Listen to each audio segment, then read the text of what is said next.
అంత స్టేజ్ లేదు నాకు. నాగేశ్వరరావు గారిని చిన్నప్పటి నుంచి సినిమాల్లో చూసి ఆరాధించడం తప్ప ప్రత్యక్షంగా నాకు ఆయనతో అంత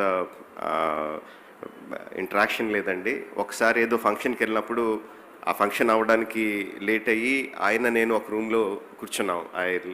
ఐ ట్రెషర్ దోస్ మూమెంట్స్. ఆయన చెప్తా అప్పుడు ఆయన అడిగాను, మిస్సమ్లో మీరు అప్పటికే దేవదాస్ చేశారు, పెద్ద స్టార్ అయిపోయారు, మిస్సమ్లో మీరు అంత జస్ట్ కమీడియన్గా ఎందుకు చేశారండి అని అడిగాను. అడిగితే చెప్పారు ఆయన, అది నా అంతటి నేను అడిగి చేశాను. అది నాకు నాగిరెడ్డి గారు, చక్రపాణి గారు చాలా క్లోజ్ కాబట్టి మామూలుగా చెప్పారు, నాకు ఆ కథ చెప్పారు, మిస్సమ్ కథ చెప్పారు. అది విని అందులో ఆ పాత్ర నేను చేస్తానన్నాను. ఏమైనా నీకు బుద్ధి ఉందా, నేను నీ ఫ్యాన్స్ కొడతారా మమ్మల్ని అంటే, కాదండి దేవదాస్ చేసిన దగ్గర నుంచి నాకు ఏ కథ వచ్చినా తాగుబోతు కథలే వస్తున్నాయి, నా ఇమేజ్ మార్చుకోకపోతే నాకు చాలా ఇబ్బంది అవుద్ది, అందుకని చేస్తానని చెప్పారు.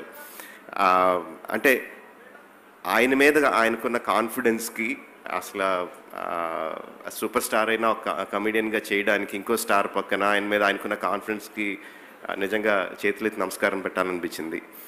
అలాగా ఇండస్ట్రీకి వచ్చిన తర్వాత ఆయన గురించి విన్న కథలు ఎన్నో.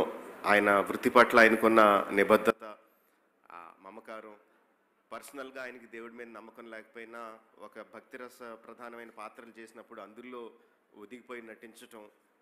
సో పర్సనల్ జీవితాన్ని, ప్రొఫెషనల్ జీవితాన్ని రెండు సెపరేట్గా చూడడం, అలాగా ఎన్నో విషయాల్లో ఆయన నాకు చాలా ఇన్స్పిరేషన్ అండి. మనందరికీ కూడా చాలా ఇన్స్పిరేషన్.